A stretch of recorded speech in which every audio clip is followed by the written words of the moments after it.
Kakung Rumin, ya. Anyelai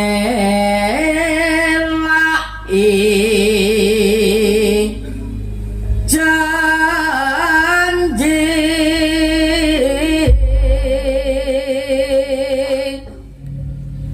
selendang biru, selendang biru amung ngenai ati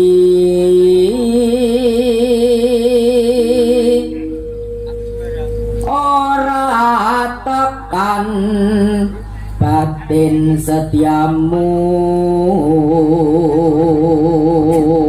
Sesarengan 1, 2, 3, 4 ya.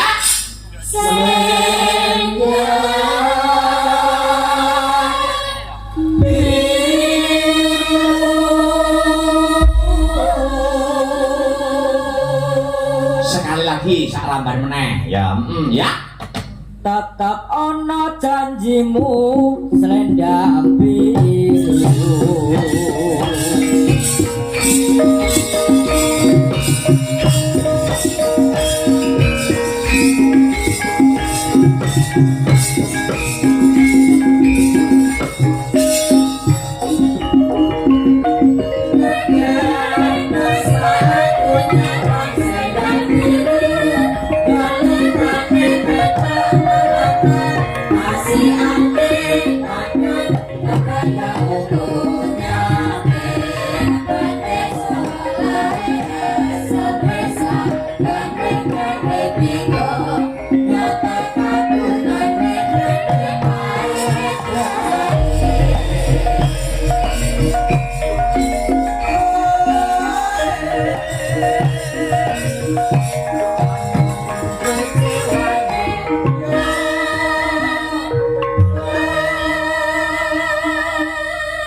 Yuk.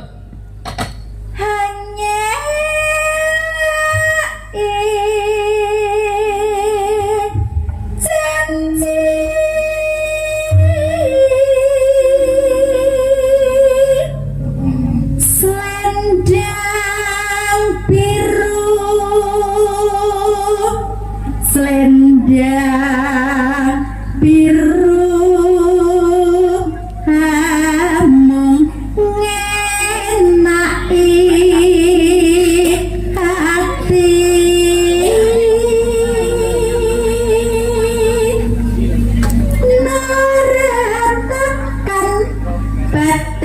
setiamu.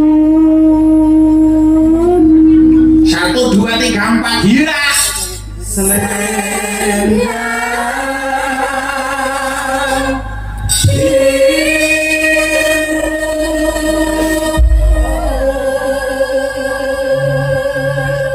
rumah Edi ayam yuk.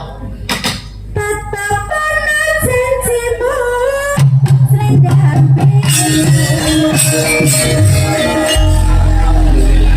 Syukurillah wala kaula wala quwata illa billah.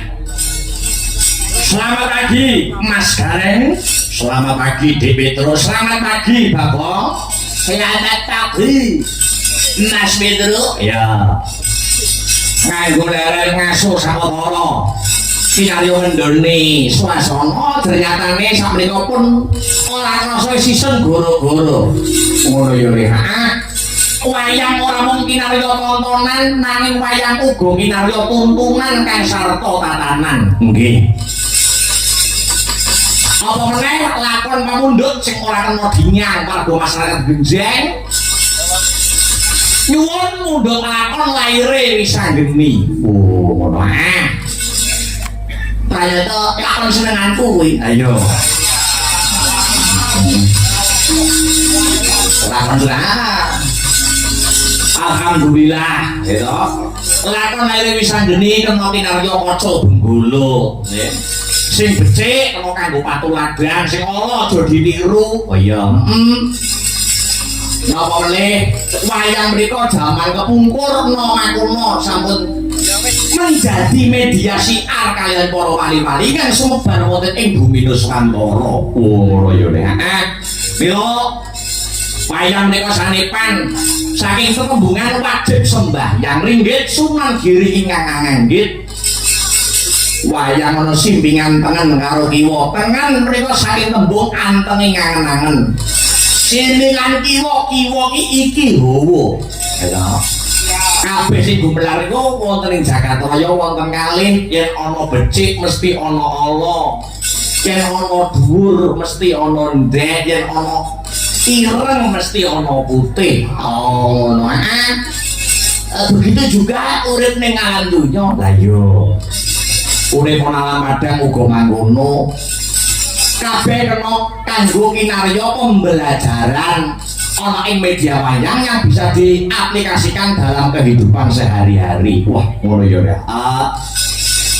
Mulai iki awake dhewe ning kene ngestu padha dawuh pangandikane warga masyarakat Kukuban Genjeng kanthi lantaran Bapa Kasun ingkang paring dawuh dumateng kula sakanca. Ngono. Bapa Kasun Pak Yudino. Oh iya. Wah, luar biasa ternyatane warga masyarakat Genjeng antusias kang sarta apresiasi wiwit sore nganti tekan saiki tetep diacungi jempol mangkono. Nggih. Awake dhewe ora bisa ngaturke apa-apa mung bisane ngaturke panuwun kang tanpa pepindhan. Terima kasih yang sangat banyak untuk seluruh warga masyarakat ing Kukuban Genjeng. Ya deh. Sing wis tresno lahir batin yang awake dhewe sakanca. Ayo. Nek ora tresno ora mungkin dikon sowan nang kene. Yo. Tambah dulure, tambah rezekine, tambah sirkele dan lain sebagainya. Nggih. Penonton nunggoni nganti sisen goro-goro ki wis luar biasa. Ngono ya nggih. Mergi kesibukane para orang niku sendiri-sendiri Mas Gareng. Wah, sok ana sing cik nyambut gawe, sesuk ana sing cik makarya ning sawah, ning kantor dan lain sebagainya. Mula awake dhewe ngaturke panuwun untuk penonton-penonton yang ada di TKP yang masih menunggoni di tempat. Yo, ternyata yo iki wis jam 2 muncul isih ditunggoni. Tegese tresnane karo awake dhewe sak kanca kuwi tenanan ora gemen-gemen le. Ngono ya Mas Garen. Iya. Wong dhewe penonton nganjuk wis diacungi jempol. Diwenehi lagu ya menikmati, diwenehi lakon ya ngemake, diwenehi sabetan ya dinikmati. Ayo. Hiburane diapresiasi, lakone dimake wiwit bedal kayong nganti tancep kayong. Penonton nganjuk luar biasa. Ora mung awake dhewe, dume awake dhewe iki wong kelahiran putra daerah asli Nganjuk, ngopi-ngopi penonton Nganjuk ku mboten. Iya. Sing kabeh para senior-senior dalang, kabeh para pepunden-pepunden dalang wis banyak yang mengakui. Oh ngono. Penonton Nganjuk hebate kaya ngono. Lah iya. Luar biasa. Saiki wong-wong lumaku, ayo. dikendoni suasanane le. Heeh. Dikendoni suasanane wong Ndoro wis anggenes ngamuk nyang kayangan. Kaya ngono hiboe kaya ngono gayenge saiki dikendoni dhisik sadurunge ngebarake lakon. Heeh. Ya. Desinta. Ya. Selamat pagi Wilujeng Enjing Desinta. Ya. Wilujeng Enjing. Luar biasa. Jenengan minangka salam pambuka utawi muka dimahmud ing sisih goro-goro. Anu, Dik. Orang ingkang sajenengan bebas merdeka. Jenengan monggo kemawon. Derek. Ayo. Derek. Manut. Pelok napa slendro? Pun sakmut panjenengan. Jenengan mut pelok. Slendro.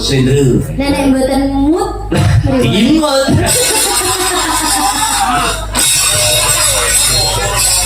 Cinta yang jadi kaya. Ngapa? Apa Mas? Apa? Manut. Oh, nggih. Ular kampung mawon nggih. Ular kandang slendro apa pelok? Kandik mawon kok. Wah. Kok saya jadi loh.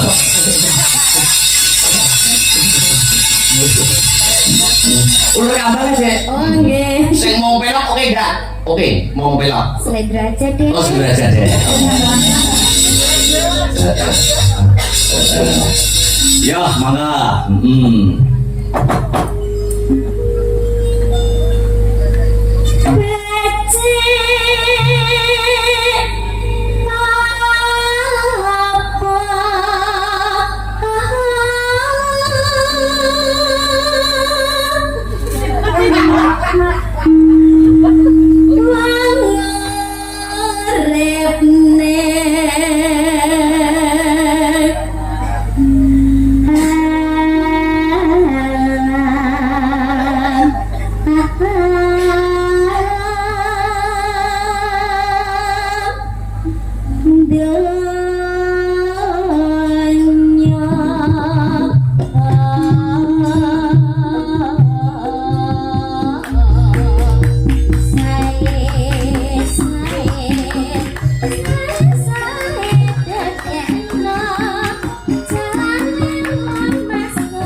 Iku nek wis rampung ana pamundutan sing durung dipinangkani ya kuwi Remu iki keteke karya besare Mbah Wongso Subagyo nek ora kleru.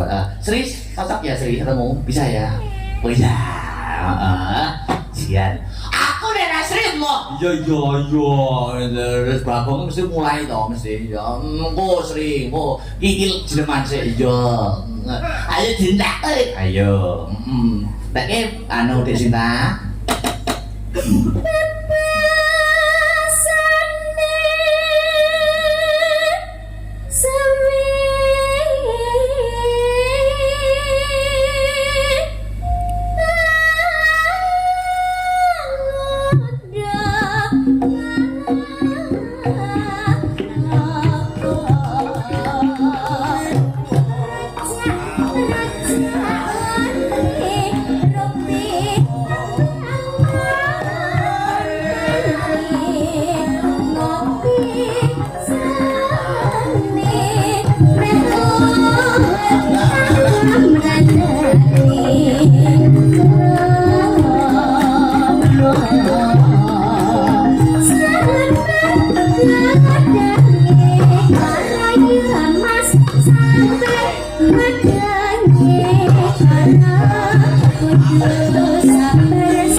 nggih